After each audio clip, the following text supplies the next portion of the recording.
Hey guys, welcome back to another episode of Where Am I Going Again? It is everybody's favorite city, LA.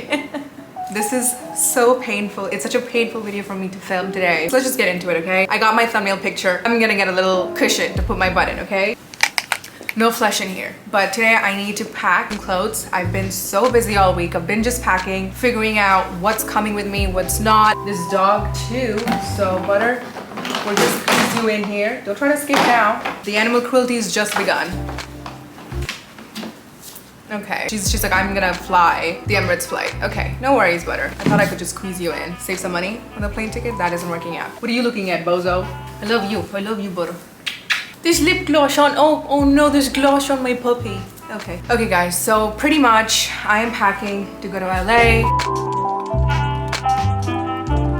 I have so much anxiety because this video was due 2 years ago and a lot of things I want to talk about and be honest, and I hate when I have an inauthentic version of myself on the internet. It kills every being in me, but I was just never ready to make a video like this, but I guess it's time. Literally cannot make eye contact right now, like don't look at me. Well, I have a bunch of clothes here that I need to organize and pack at the same time, so we're gonna do it together, okay? Let's go. Okay, first of all, Away actually sent me this luggage and they gave me a tag as well, which is so cool. And I also cannot bend my legs like the Indian way. It's a weird thing. I swear I do Pilates. I just can't do it. I'm sorry. So I have, okay, whatever. Okay, so let's, track back all the way to me moving to LA. Long story short, for people who don't know this, my history, I grew up in Dubai and that was it. I've lived in Dubai for 22 years. I've not traveled a lot. I'm not somebody who goes on vacation to like bougie places. I have extreme plane anxiety. So I'm totally okay with just growing up in Dubai and just staying there. But also growing up in Dubai is very much like growing up in a bubble. I'm not experienced in a lot of things, cultures, a lot of crazy things. Taking a little baby virgin Anncy from Dubai and plop dropping her in LA, which is literally a little aquarium full of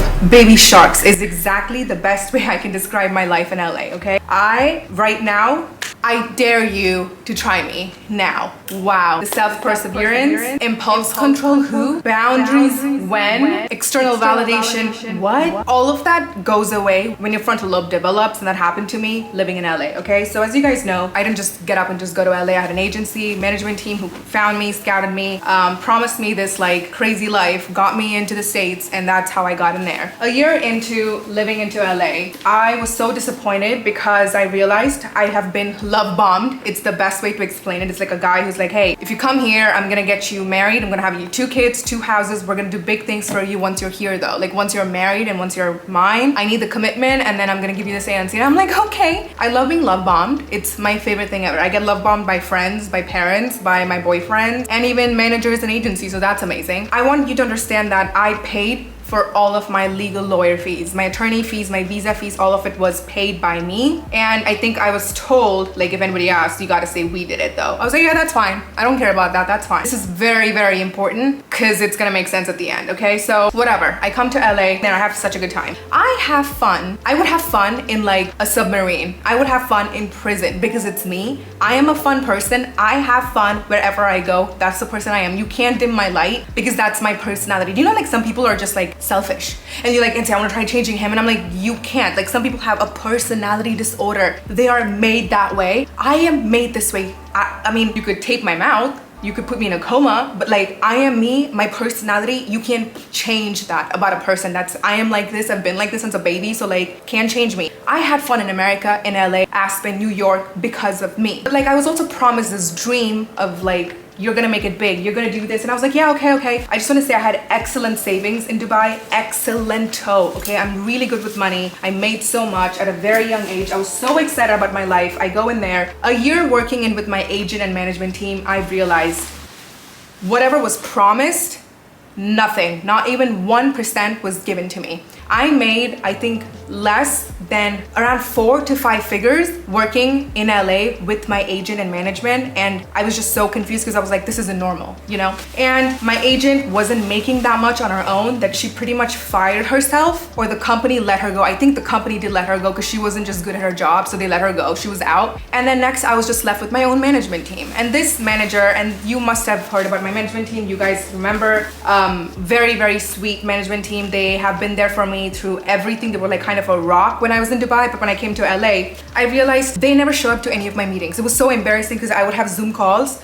and I would just be sitting, and like my management, like their Zoom call was just an empty sofa. I'm not kidding, I couldn't be making this up out of my ass, but like the sofa was just empty. There was just no one showing up, and I should just be like, what? This is so embarrassing. Like, he doesn't even care about me. Okay, I probably met my management team maybe twice in that year. I was so confused because I spent all this money to get myself from Dubai to LA, situated myself. Where is the support? Why are you not managing me? Hello. I would, you know, keep tabs on his other clients, and they were making money, and I would feel some sort of way. I'm like, am I not good enough? I want to just reiterate this. I was one or two of his like POC clients. Like there was no black client. It's only been like 2 Indians, 1 American Indian. But I was like, is this a race thing? Because it's like, why are you not hustling to get me deals? Why am I hustling for my deals, you know? Eventually, a year into LA, which no one even figured this out, but I had to cut ties with my management team. I was like, I'm not doing this because it's not working out for you and I, you know? And if I'm gonna be honest with you, I didn't cut ties in the nicest way possible. I think I was I was full of resentment, because I was this like little girl who was like happy and jolly coming into this country, and then nothing was given to me like promised. I was so upset, but I knew it had to be done. Before cutting ties with my management, I remember consulting an assistant, a co-worker he's worked with before. I asked her, I was like, do you think I'm crazy? Because why have I not made money? Why am I not put in campaigns? Why are they not rooting for me? Why am I not? All I would get is ignore text messages. He would be very rude. I would be like walking on eggshells. I would be so scared to say what I feel, what I think, because like they were very, very rude to me, and I was just so confused with this whole personality change in America. I was just like, who are these people? Because these are not the same people I was talking to when I was in Dubai. And that lady was like, Anncy, I love you, but this person has done nothing for you. They're wasting your time and your potential, and you're burning through your savings because they haven't got you any deals. You need to cut them off. And I was like, this sucks, but I have to. And eventually I did, and it was just really nasty, because I've been hearing from my other influencer friends, you know, they're talking about you like this. Is this true? And I'm like, no. What are you serious? Very gossipy, this is a typical like LA hustle, LA city culture. It's very gossipy. It's a very much like burn, cut, next, choose this, choose her. And what's so crazy, which breaks my heart right now, is because this management team has taken over Hannah Mojo, who is literally, you guys know this is my idol, who's every 25-year-old woman I know has her as next to the Jesus shrine. Do you know what I'm saying?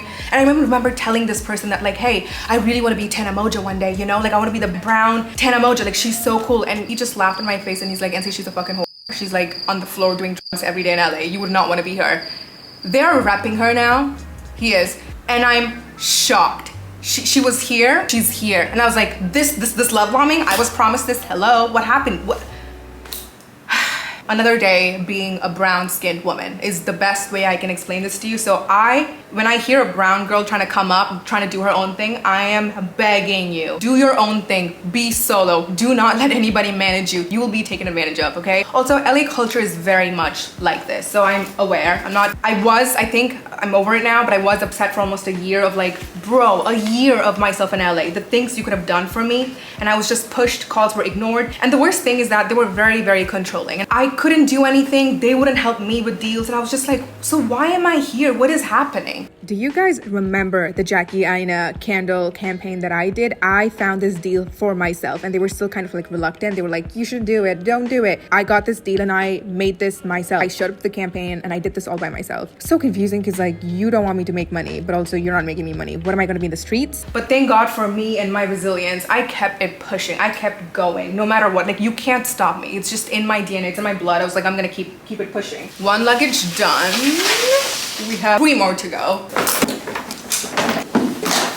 Whew, I have so much anxiety. Oh, okay, anyway. I would just be walking in restaurants, and I would have agents. Like, Addison Rae's agent wanted to work with me, and I told this to my management, and they hated the idea. They were like, you're not doing this. Absolutely not. Tell them to contact me. So you're not gonna get me the deals, but you're gonna stop me from joining somebody else? So like, what is this? I felt like I was in a controlled, arranged Indian marriage where I didn't have my independence. I didn't have my freedom. I was promised things. Nothing was given to me. Nothing was delivered. Empty meetings, meeting random people. Nothing was happening. And I would just be like, hey, what's happening? What's the update? I would be told, you need to work hard. I'm sorry. What? You need to work more. You need to work harder. I was bamboozled. I was just like, this is just not worth the time. I had to cut ties. See ya. So that was one of the biggest things that I did not ever discuss, because I was like, I need some time. In LA, I can't really tell you LA stories. So listen to me. I have some Dubai story times. Let these cheeks sit on the plane seat and the stories will be coming out, okay? So just hold on to that. But pretty much, I was just bummed, okay? All my friends knew about this and they were just like, bro, that's kind of like, I didn't even feel like I lost something, because for a year, false promises, lying and campaigns and podcasts, nothing was done. I'm seeing white creators numbers just skyrocket, get the most insane deals. And I'm like, what is wrong with me? I mean, I thought I was pretty good and I had the numbers, and literally guys, if it wasn't for you guys and YouTube and my podcast, and if it wasn't my followers actually watching me and giving me money, I would have been in the streets in LA. If you know, like YouTubers, most of us, we depend on our sponsorships. Like YouTube doesn't really pay us that much. So I look back and I'm like, I'm so proud of baby Anncy because she really hustled and bustled and I made things work. I made sure I had my rent paid. So yeah, second year I was alone with no agency, no management, and you guys, I made over 6 figures on my own. I mean, hallelujah, thank you God. Nobody came, nobody did anything for me. I chased my deals. And I remember my management would make fun of me. They were like, he would always tell me to put his email in my bio, and then also he would be like, you know, I'm only getting spam mails from like China.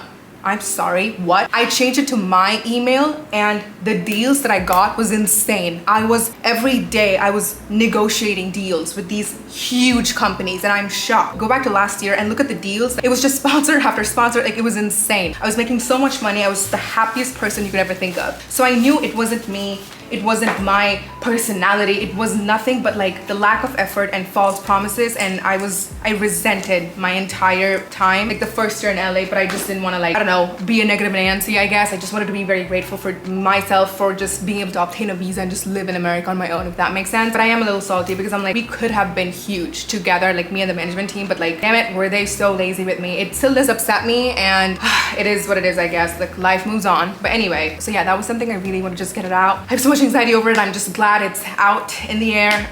The second thing I want to talk about is, let's talk about my second year in LA. I did get into one of the worst relationships of my life. It's pretty much public now at this point. Everyone knows who it is. His LinkedIn is changed into YouTuber. So if I ever date a man again, I need you guys to put a gun to my head. Promise me. Comment down now and hold me accountable. The next time I write a paragraph for a man, I need to be shot in the face. Number 1, okay? Good. Number 2, why is this tangled? Hello? Okay. Ooh, I love these sandals, you guys. I don't know why this is all tangled up. Anyway, let's move on to the next chapter. Year 2 of LA, right? Yeah, I was pretty much in a bad relationship, and you guys, it kills me because when I read these text messages between me and this bozo that I dated, they're so bad. They are so bad. I don't even want to talk about it. This motherfucker.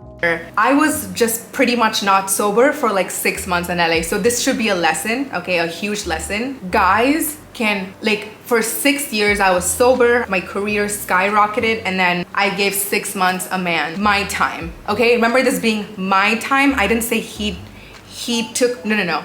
Accountability. I gave him my time, fucked me up. Remember, there is actual research saying that the happiest women right now, the single ones, not single moms, not the ones with husbands, not the ones who are child-free, childless, not the ones widowed, orphaned, no. Single, independent women, according to research, scientists, are the happiest, and I'm here to tell you that's the truth, because I was like that for 6 years. I was the happiest. I made the most money. I never stressed once in my life. What is cortisol levels? I never had that. Give a man a chance. Jesus, the wrong man. Okay, there are good men, wrong man, nope. 6 months down the drain. I made deals. I made money, sure. I was depressed. I was so upset. I missed my family. I pretty much dated. I got into this relationship just to fill that void of like my Dubai friends and family. I missed them. I didn't have anybody. And then Butter showed up in my life, changed my life. I think I'm right now underground and not in a funeral box is simply because of my dog. Dogs will change you for the better. And I'm so grateful for Butter. Forever, I'm her mommy, and she saved me in America. I pretty much had nobody. I had really bad company, or I was in the wrong crowd. So she came in, saved me from, oh, by the way, this is one of the best dresses ever. Okay, Urban Outfitters. Look at this. But anyway, I'm in my dress era now, coquette. So that sucked, you guys.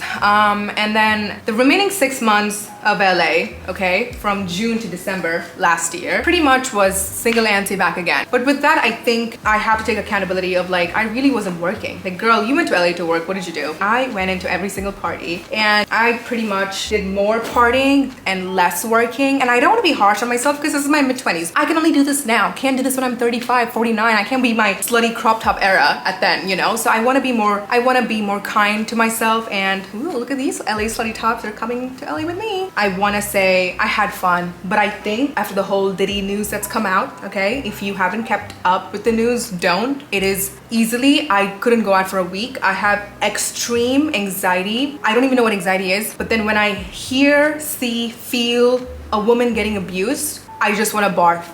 I literally, can somebody please tell me what it is? Because I've never been abused in my life like that. I've never grown up in an actual like abusive, toxic household. That's why when I get into an abusive relationship, I know in 3 months I'm out. Like I've never been in a year traumatic friendship or relationship. 3 months and I'm out. Actually, in a week, I'll be like, time to pack my bags. You know what I'm saying? So I was just like, you know what? I can handle like really dark cases. Like I can do it. I sat through the Dahmer docu-series. Like I had to numb myself out and just like watch the whole thing. I think I can handle it. I just want to know what happened, what's up, because it's all of it happened in LA and I just wanted to be more aware.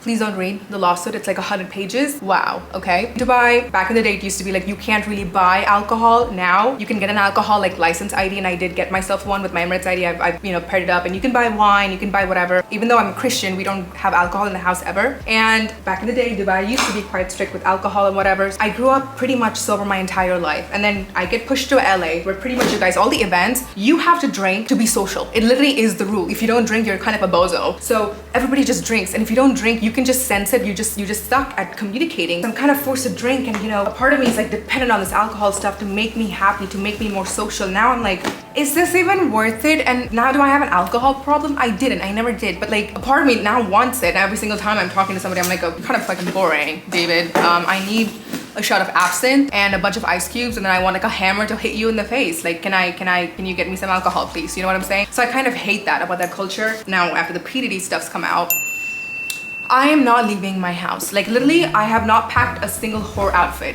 Me literally holding a corset. Okay, this is getting in one side, but don't get it twisted, y'all. Literally, this is what I'm, not the black mini skirt. Literally, one blow of the wind. What's that, Milton hurricane, and you can see my underpants. Great, so this is not coming with me to LA. We're gonna start wearing pants, you guys. I'm gonna start taping my undies, okay? You know what, I should invent like a jail cell. I have a phone box where you put a phone, hold on. So this is literally a phone box that I bought to put your phone in so you can lock it, and then you literally you won't touch your phone, and I have a phone addiction, you guys know. So sometimes literally, I don't answer messages anymore. I just plop this here, lock it in. It's a digital one, so it's amazing. It's from Amazon. I'm gonna link it below, and I have a phone addiction, so this really helps me. I think I'm gonna invent something like this for women. It's like a jail underwear. After reading the PTD stuff, I have been horrified to go back to LA. I have so much anxiety. I keep pushing my flight because I can't. I'm so scared to go back and give LA a try again alone. Like, bitch, you did this before. Do you know what I'm saying? Like, I literally have done this 7 times. I was so excited. I would just get in the flight and run. The PDD stuff came out January. Since then, I'm a little bit like, I can't breathe. Like, mom, please come with me. Like, I need somebody with me. I've become weirdly codependent that I'm like, can anybody, do you want to stay with me? Do you want to be in handcuffs with me? And I used to be that girl who did things on my own, girl. I would not need anybody, okay? Aquarius, Sun, Moon, Rising, we're very independent in this shit. After everything that's happened, now I'm like, I'm scared. The one time I had done an LA party, you guys, it was exactly mentioned like what it was in the lawsuit. It was hot. Like, it was so hot that I was like, Aunt, we need to go out. One of my friends, like, we go party. Usually I just do these LA parties, and they're very safe, very brand safe, friendly, and we don't walk around with guns like all these American movies make it out to be. So don't get it twisted. But now I'm looking back at this lawsuit, and I'm like, I don't have a husband, I don't have a boyfriend, I don't trust friends anymore, because we're all drunk. You can't really trust anybody. And that one party, I was just barfing. It was so hot outside. I'm like, I don't know what I was drinking. My head was dizzy. I just wanted to go home, and there was smoke coming out of this LA party, and I was just like, oh my god, what if I was being drugged at that point? What if I was being roofied and I didn't know? I fully just blacked out. It's one of my worst nights, worst moments in LA, and I don't know, you guys. I'm really just not sure if I want to do LA party scene again. I simply want to stick to like content and just making funny videos and making you guys laugh, story times or whatever, and then just go at my business, because I have so much anxiety. Oh, I don't know why I'm doing this to myself, but that is being in your 20s, I guess. It's just, life just comes at you so fast. I'm literally turning 27 in 2 months. I'm sorry, 27? Life is difficult no matter your tax bracket. 10 times worse if you're brown, okay? And 20 more times worse if you're an immigrant, 30 more times if you're female, and 44 times if you have an accent, okay? Just letting you guys know. But I have learned a lot, okay? I'm only giving you the negative story times of LA. There's so much I have learned. I want to help women and queer people on the internet with my advice, like I have notes, I have booklets of things that I've learned, like specific patterns and people to detect. I have dissected situations and people. I'm really autistic and I love human psychology, if you can't tell. And there's so much I've learned to a point that I'm like, I really want to sit here and yap about it, but I feel like I'm gonna be judged and shamed into oblivion because I have excellent discernment when it comes to situations, and I wish I listened to my gut sometimes and I didn't. And like, I don't know, I really want to start yapping more and getting back into the old Anncy yapping sessions where I just sit and tell you things that I've learned and seen, and just I don't want to hold myself back anymore. It felt like a nice little therapy session, but you know, this was long overdue, and I'm just so glad we've had this conversation. I just want to say, if you ever see me holding a vodka drink, just punch me in the face. And also, if I'm ever having any kind of intercourse with a man, I deserve to be set on fire. Can we promise that? So if you're a brown person trying to make it huge on the internet, huge anywhere in life, promise me you're going to be very, very careful with your boundaries, and promise me that you're going to eat your chola bhature when your mom gives you that, okay? Because that's one thing I miss. At the end of the day, I do miss my mom's home-cooked meals, and my parents are retiring very soon.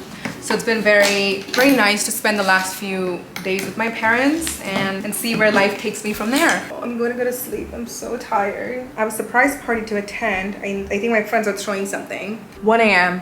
What am I doing? I honestly just want to sleep here for a bit. Thank you so much for watching me and supporting me or whatever. There's definitely somebody's jinn having a sexual intercourse with me right now, so I'm gonna go, but y'all virgins stay safe and don't reproduce.